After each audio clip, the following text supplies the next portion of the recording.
شیعہ لوگوں کی نماز کا ثبوت کس کتاب میں؟ شیعہ کی نماز تو بخاری مسلم موجود ہے، حنفیوں کی نماز ڈھونڈنے کہاں ہے؟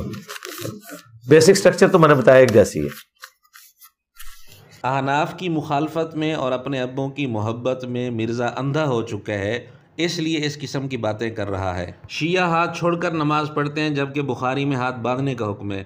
شیعہ سجدوں میں بلکہ ہر تکبیر کے ساتھ رفع دین کرتے ہیں، یہ بخاری کے اندر کہاں لکھا ہے؟ جبکہ بخاری میں اس کے برعکس ہے کہ آپ علیہ الصلوۃ والسلام سجدوں میں رفع دین نہیں کرتے تھے۔ شیعہ کے ہاں نماز میں آمین کہنے سے نماز باطل ہو جاتی ہے، جبکہ صحیح بخاری میں آمین کہنے کی احادیث موجود ہیں۔ اور یہ اختلاف جو بہت بڑا اختلاف ہے آمین والا، مرزے نے آج تک کسی ویڈیو میں ہمارے علم کے مطابق بیان نہیں کیا۔ اسی طرح شیعہ جو نماز کے آخر میں سلام پھیرتے ہیں جس طریقے سے، وہ طریقہ بخاری مسلم میں کہاں لکھا ہے؟ اگر مرزے کے شاگرد کہیں کہ مرزے کا مقصد ہے کہ بنیادی ارکان ایک جیسے ہیں اور بخاری مسلم میں موجود ہیں، تو پھر سوال یہ ہے کہ مرزے نے احناف کے متعلق یہ کیوں کہا کہ ان کی نماز ڈھونڈیں کہاں لکھی ہے؟